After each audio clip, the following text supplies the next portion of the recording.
जितने भी शिक्षक साथी मेरे इस वीडियो को देख रहे हैं, आप सभी को मेरा नमस्कार। ज़्यादा समय आपका नहीं लूँगा। सबसे पहले आपको दीपावली की हार्दिक शुभकामनाएं और मेरे पिछले वीडियो को प्यार देने के लिए आपका बहुत बहुत धन्यवाद। पिछले वीडियो को 10,000 से ज़्यादा लोगों ने देखा है और सराहा है। इसी क्रम में मैं आपको बताने वाला हूँ आज मॉक पोल के बारे में, किस तरीके से आपको ये मॉक पोल कराना है। हो सकता है आपको ज़रूर सहायता मिलेगी। तो चलिए बिना देर किए आते हैं मॉक पोल पर। जैसा कि आप जानते हो, ये मॉक पोल है वो 17 तारीख को होगा। 17 तारीख को होगा। इससे पहले आपको किसी भी मशीन की छेड़खानी नहीं करनी है। मॉक पोल होगा आपका वास्तविक मतदान, मतलब 7 बजे से 90 मिनट पहले 90 मिनट पहले किया जाएगा ये मॉक पोल। लगभग 5:30 बजे आपको ये मॉक पोल प्रारंभ करना है। 5:30 बजे के लगभग आपको ये मॉक पोल प्रारंभ करना है।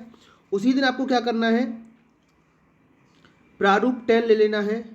जो एजेंट बनना चाहते हैं उनसे प्रारूप 10 ले लेना है, जिसमें जो प्रत्याशी होगा उसके भी साइन रहेंगे और डिटेल रहेगी आपकी एजेंट की। 17 तारीख को आपको कंट्रोल यूनिट, BU और वीवीपैट ये कैरिंग बॉक्स से निकालने हैं। इनके कनेक्शन के बारे में मैंने पिछला वीडियो बनाया था, आप उसको देख सकते हो, तो इजीली आप उसको कनेक्ट कर पाओगे। ठीक है, इन सभी मशीनों को कनेक्ट कर लेना है। कनेक्ट करने में आपको कोई दिक्कत आ रही है तो एक बार मुझे कमेंट में बताएं। आपको ट्रेनिंग में बताया होगा BVC, तो उसी हिसाब से आपको कनेक्ट करना है। BVC का मतलब ये होता है कि जो बैलेट यूनिट है उसकी केबल को वीवीपैट से जोड़ना है, BVC। ठीक है, और वीवीपैट की जो केबल है उसको आपको CU से जोड़ना है। BVC बैलेट यूनिट वीवीपैट से, वीवीपैट कंट्रोल यूनिट से। ठीक है, तो इसको आप कनेक्ट करने के बाद ये आपको जो कंट्रोल है CU, ये मतदान प्रकोष्ठ के बारे में आपको पता है। जो गुप्त मतदान के लिए केबल बनता है उसके बाहर P3 के पास में रखना है। कहाँ रखना है? P3 के पास में रखना है। एक बार मैं आप सभी को दिखा देता हूँ, थोड़ा आइडिया हो जाएगा आपको। वैसे आप सब ये अनुभवी हो, आपको सब कुछ पता है, फिर भी इस प्रकार से आपको अरेंज करना है। ये जो चित्र आप देख रहे हो, इस प्रकार से आपको अरेंज करना है। इसको बोलते हैं मतदान प्रकोष्ठ। जहाँ तक संभव हो सके यही आपको इसी प्रकार से अरेंज करना है। और ये आपके P1, P2, P3, P1, P2 और P3, राइट। तो इससे जो केबल निकलेगी बैलेट यूनिट से कंट्रोल यूनिट तक जाएगी, यहाँ तक जाएगी आपकी कंट्रोल यूनिट तक, राइट। तो ये मतदान प्रकोष्ठ है। और जो एजेंट हैं उनके बैठने की जगह ये होती है पीछे, P1, P2, P3 के पीछे बैठते हैं ताकि क्लियर आपको दिखे। और ये जो पीठासीन अधिकारी इस तरीके का रहेगा, ये आपका एंट्री गेट रहेगा और ये आपका एग्जिट रहेगा। फिर प्रैक्टिकली आपको जिस प्रकार का मतदान कक्ष मिलता है वहाँ आपको अपने हिसाब से अरेंज कर लेना है। तो इसकी जो केबल है, बैलेट यूनिट की जो केबल है वो CU से जुड़ेगी PU के पास में, P3 के पास में, राइट। चलिए आगे बढ़ते हैं। कनेक्शन के बाद ये जैसे मैंने बताया आपको, ये आपको 90 मिनट पूर्व करना है। ये जो PDF आप देख रहे हो ट्रेनिंग में भी उपयोग में लाई गई है, ये उसी प्रकार की PDF है, वही PDF है। यदि एक एजेंट भी उपस्थित हो तो आपको मॉक पोल शुरू कर देना है। हो सके एक दिन पहले सबके मोबाइल नंबर ले लें, सबको बोल दें कि आपको भाई इतने बजे तक उपस्थित हो जाना है। फिर भी अगर कोई उपस्थित नहीं होता है तो 15 मिनट तक हम इंतज़ार करेंगे। और अगर कोई एजेंट नहीं आता है तो मॉक पोल मतदान अधिकारियों की उपस्थिति में प्रारंभ करेंगे। जितना भी आपका दल है सबकी उपस्थिति में आप मॉक पोल प्रारंभ कर दोगे, राइट। ये आपकी सारी यूनिट हैं। ये वीवीपैट है आपका, राइट। ये बैलेट यूनिट है CU, ये आपका CU है और ये आपका बैलेट यूनिट है और ये वीवीपैट है।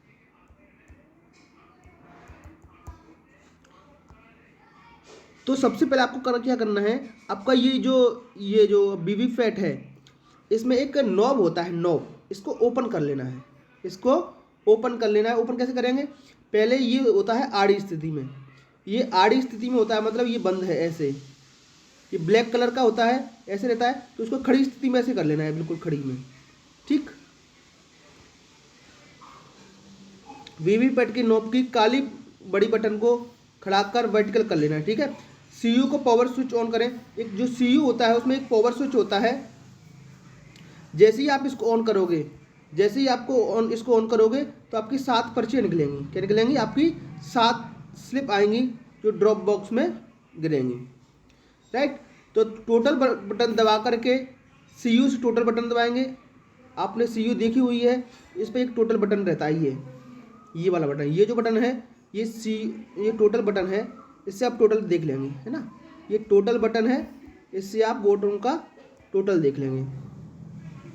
तो शुरू में टोटल बटन क्या आएगा? क्योंकि बोर्ड डले नहीं है तो शुरू में आपको दिखेगा 0। क्या दिखेगा? 0, ठीक है।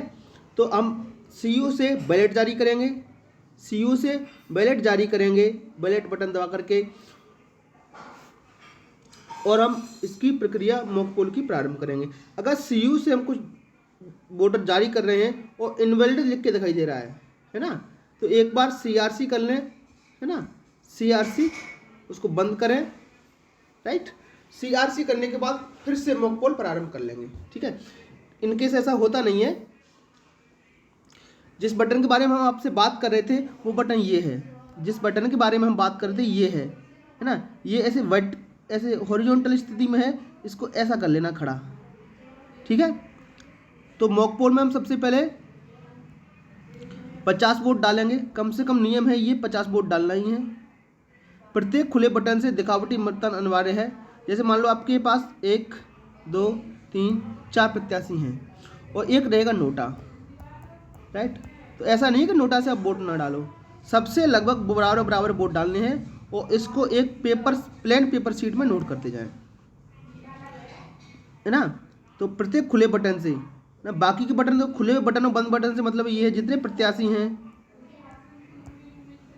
मान लो 4 प्रत्याशी, 1 2 3 4, 5वां नोटा हो गया, तो ये बटन आपकी बंद रहेंगी, ये बंद रहेंगी, है ना। तो इनसे ये दबाओगे तो दबाएंगी भी नहीं, ठीक है ना। तो प्रत्येक बटन से मतदान अनिवार्य है।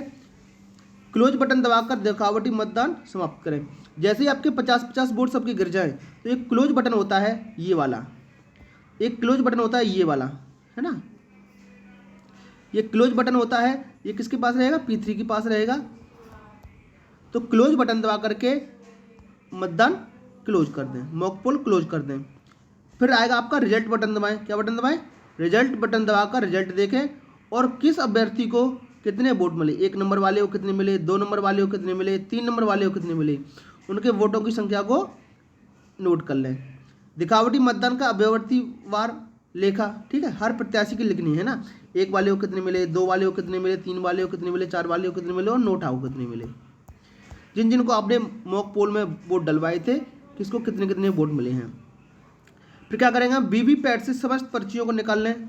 वीवीपैट से जितनी भी पर्चियाँ गिरी हैं, 7 पर्ची तो वो रहेंगी शुरू में गिरती हैं ड्रॉप बॉक्स में वो, और 50 लगभग आपने वोट डलाए, 50 डलाए या 55 डलाए, जितने भी डलाए उनको हम पर्चियों को निकालेंगे। और अभ्यर्थीवाज एक के कितने वोट पड़े, 2 के कितने पड़े, जितने डाले थे उतने ही पढ़ने अनिवार्य हैं, राइट। तो इनको हम निकालने के बाद आगे बढ़ेंगे। वीवीपैट से समस्त पर्चियों को निकालकर अभ्यर्थीवार सबके बंडल बनाने, 1 वाले का अलग, 2 वाले के अलग, 3 वाले के अलग, नोटा के अलग। स्लिपों की संख्या अभ्यर्थी के लेखे से चेक करें।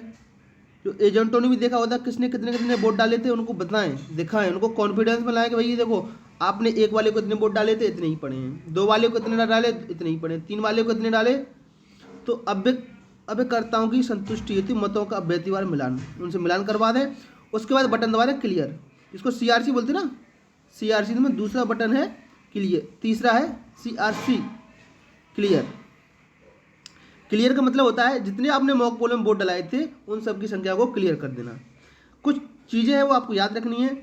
कंट्रोल यूनिट से मॉक पोल का पूरा डेटा क्लियर होना चाहिए।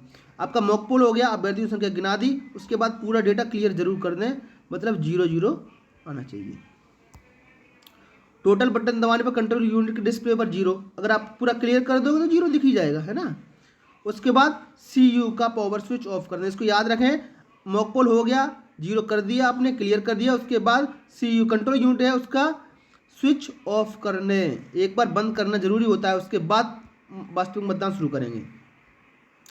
अब जो पर्चियाँ आपने अभ्यर्थी वाइज निकाली थी, 7 पर्ची आपकी वो थी, है ना, जो ड्रॉप बॉक्स में स्टार्ट करने पर गिरती हैं, और आपकी अभ्यर्थी वाइज आपने 10 वोट डाले थे सभी को, 10 ए को, 10 बी को, 10 सी नंबर को, 10 डी नंबर को, 4 नंबर को और 10 नोटा को, है ना। तो इनकी सभी पर्चियों पर मॉक पोल की सील लगा दें। क्या लगा दें? मॉक पोल की सील लगा दें, है ना। इनके ऊपर आपको एक सील मिलेगी, उस पर पीछे मॉक पोल की सील लगा दें, लगा करके काले लिफाफे में रखें। ये काला बॉक्स मिलेगा आपको, हो सकता है प्लास्टिक का मिलेगा इस बार। और उसके बाद पिंक सील पर एजेंट के और पीठासीन के अधिकारियों की साइन करेंगे, है ना। इसको सील करने की प्रक्रिया है। ये जो आपकी मॉक पोल की जो पर्चियाँ हैं सबको सील कर दें, राइट, काले रंग के बॉक्स में। वीवीपैट के ड्रॉप बॉक्स को एजेंट को खाली दिखाते हुए एड्रेस टैग लगाकर सील करना, है ना। अब देखो, एक बार उनको फिर से दिखा दें कि भाई आपने पर्ची निकालनी और ये खाली है, अब इसमें किसी प्रकार की किसी का भी वोट नहीं है। देखो, पूरा मतदान है एजेंट के संतुष्ट करके ही हमें कराना है। इसके बाद मॉक पोल का एक प्रमाण पत्र जारी किया जाएगा पीठासीन के द्वारा, है ना, जिस पर एजेंट के भी हस्ताक्षर होंगे और पीठासीन दोनों के उस पर हस्ताक्षर किए जाएंगे, ठीक है। ये जो सर्टिफिकेट है वो सील करना, ये वीवीपैट का बॉक्स हमने दिखा दिया उसको, और इस प्रकार से उसको एड्रेस टैग लगा करके सील कर देना है। देख पा रहे हो आप, इस प्रकार से सील कर देना। वीवीपैट खाली दिखाना है उनको। जो भी चीज़ कर रहे हो हम ये मान लो आप, हम अभिकर्ताओं की एजेंट की संतुष्टि के लिए कर रहे हैं। कुछ प्रारूप हैं, इनको देख लो जरा। प्रारूप 10 एजेंट स्वयं लेकर के आएगा, उसको हम एजेंट बनाएंगे, ठीक है। हरी मुद्रा स्पेशल टैग, एड्रेस टैग, ये आप जब सीलिंग की प्रक्रिया करोगे तब हरी मुद्रा वाला लगता है ना। सीआरसी समाप्त होने के उपरांत हम क्या करेंगे, उसको सीलिंग करेंगे। मॉक पोल का प्रमाण पत्र ये आपका पीठासीन जारी करेगा। मॉक पोल हो गया, आपके एजेंट संतुष्ट हो गए, पर्ची की गणना उनको करवा दी, भाई आपने इतने इतने वोट डाले थे और इतने ही वोट पड़े हैं।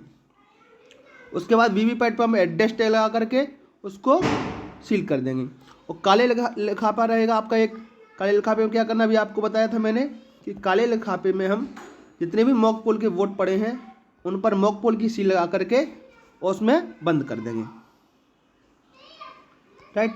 इसके बाद अगर मशीन कोई ख़राब होती है तो निम्न प्रकार की सावधानियां हैं, आप देख लो, है ना। सीयू, अगर सीयू खराब होती है तो सिर्फ सीयू बदली जाएगी और उस जो बदलेंगे मशीन है उस पर डिफेक्टेड की सील लगा देंगे। अगर बीयू खराब होती है तो उससे बैलेट यूनिट भी बदली जाएगी और उसमें भी डिफेक्टिव का स्टिकर लगा देंगे।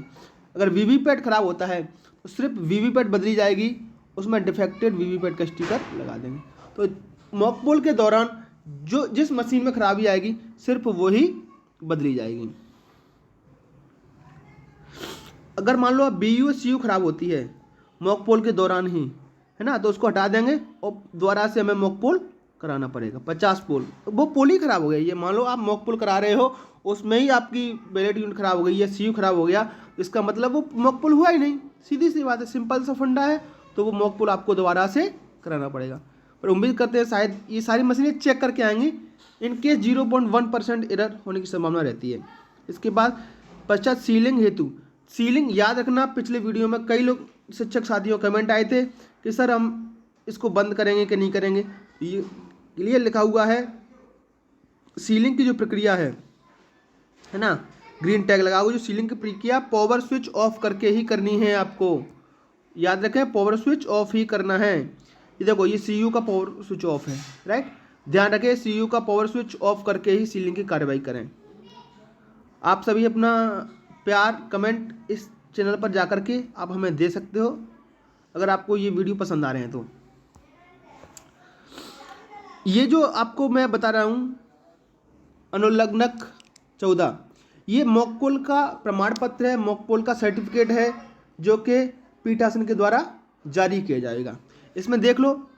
और मैं एक व्यक्तिगत सलाह देना चाहूँगा, ये जो जितने भी प्रपत्र हैं, ये जो जानकारी इनमें कॉमन रहती है, ये जानकारी हर प्रपत्र में कॉमन रहती है और एक दिन पहले ही आपको मिल जाएगी कि सीयू का क्रम क्या है, बीयू का क्रम क्या है और वीवीपैट का क्रम क्या है ना। ये आपके ये पता चल जाएगा आपको पीठासीन का नाम क्या है, दिनांक क्या है, पीठासीन का क्रमांक क्या है ना। तो ये सब चीज़ें सभी फॉर्मेट में कॉमन रहती हैं। इनको एक पेपर पर, एक सादे पेपर पर लिख कर रख लें और सभी प्रपत्रों में फिल कर लें। ये बदलने वाली है नहीं। पहला पॉइंट है, आप नोटा सहित किस प्रत्याशी को कितने वोट डाले हैं उसको लिखना है। मान लो हमने 50 डाले हैं तो 50 लिखना है। हो सकता है 50 से ज़्यादा भी डलवाओ वोट, ठीक है, कोई इशू नहीं है, डलवा सकते हैं। ज़्यादा प्रत्याशी हैं तो डलवा दो, है ना। तो 50 डलवा दो, मिनिमम 50 है, 50 से ज़्यादा आप डलवा सकते हो, तो वो लिख दो। यह सुनिश्चित किया गया है कि सभी अभ्यर्थी नोटा का बटन दबाए जाने पर एलईडी जल रही थी। मतलब आपने जो जो बटन दबाई हैं तो उनकी एलईडी जल रही थी, राइट। आगे देखिए जरा, तो ये आपके अभ्यर्थी का नाम है, किसको कितने वोट डाले गए हैं वो है ये। 4 एक्स प्रत्याशी को डाले गए, वाई प्रत्याशी को 3 वोट डाले गए, नोटा को 3 वोट डाले गए, है ना। इस प्रपत्र में उम्मीदवार के अनुसार पंक्तियां रहेंगी, जितने उम्मीदवार रहेंगे, मान लो आपकी विधानसभा 5 हैं तो 5 पंक्तियां, है ना। मॉक पोल के पश्चात मैंने सावधानी से ईवीएम की मेमोरी साफ कर दी है ना। सबको शून्य दिखा देना है, ये सब प्रिंटेड रहेगा आपको, ठीक।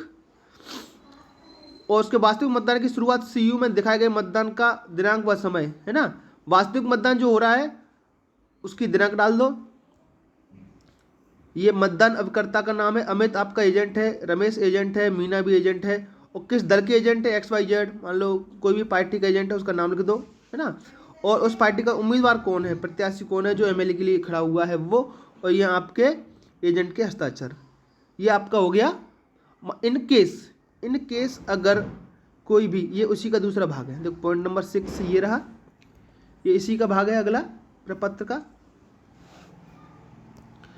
इन केस अगर कोई एजेंट नहीं आता है तो हम इसको फिल कर सकते हैं, है ना, मतदान कर्मचारियों के साथ में। तो घबराने वाली बात नहीं है, हालांकि अब सब जागरूक हो गए हैं। अगर कोई नहीं आता है तो कितने बजे आपने मॉक पोल प्रारंभ किया, मतदान कर्मचारियों के साथ में, तो उसको भी एंट्री कर सकते हो। मतलब ये सर्टिफिकेट तो बनना ही बनना है। नीचे जो नाम लिखे हुए हैं वो आपके पीठासीन का नाम है, मतदान केंद्र का नाम है, राइट। चलिए अगला, ये जो प्रारूप है, प्रारूप 10, इसको लेके आएगा एजेंट 5:30 बजे। हो सकता है एक दिन पहले ही मंगा लो, उनसे चेक कर लो, कोई कमी हो तो उनको बता दो। इसमें भी देख लो क्या क्या लिखा है। मैं अभ्यर्थी रामदीन रमेश पाटीदार, मान लो XYZ पार्टी का ये उम्मीदवार है, का जो ऊपर वर्णित निर्वाचन में अभ्यर्थी है, निर्वाचन अभिकर्ता हूँ रमेश कुमार। ये जो रमेश कुमार है, रमेश कुमार को ये एजेंट बना रहे हैं। आपकी जो पोलिंग बूथ है उस पर रमेश कुमार को एजेंट बनाया गया है। ये आपके पोलिंग बूथ का नाम है, संख्या है उसका, स्थान डाल दिया, तारीख डाल दी, और ये रामदीन के हस्ताक्षर है। रामदीन मतलब ये आपका वो है प्रत्याशी, रामदीन प्रत्याशी है, इस पर प्रत्याशी के साथ आएंगे आपको। रामदीन आपका किसी भी पार्टी का प्रत्याशी हो सकता है। पीठासीन ऑफिसर ये सब लिखा हुआ रहेगा, तारीख रहेगी, है ना। रमेश कुमार, है ना, आपका एजेंट कौन है, रमेश कुमार, है ना। तो हो सकता है आप एजेंट के साइन अपनी उपस्थिति में कराएं। पोलिंग एजेंट का हस्ताक्षर अपने सामने कराएं, यदि पहले से किया है तो उससे उसके बगल में, अगर पहले से साइन हो रहे हैं तो एक बार और करा लो, उसको 2 बार करा लो, ठीक है ना। ये बैठक व्यवस्था मैंने आपको बता दी। उम्मीद है कि आपको ये वीडियो पसंद आया होगा। अगर थोड़ा सा भी ये वीडियो आपको पसंद आ रहा है तो कृपया कर हमारे चैनल को अपना प्यार दें, और एक बार इस चैनल को सब्सक्राइब जरूर कर लें। हमारे चैनल है टीचर्स अड्डा MP। आज का वीडियो देखने के लिए आपका धन्यवाद। इनकेस आपको कोई भी समस्या है तो आप कमेंट में मुझे बता सकते हो, मैं उसका सॉल्यूशन बताने की कोशिश करूँगा। वीडियो को देखने के लिए आपका बहुत बहुत धन्यवाद। आपका दिन शुभ हो।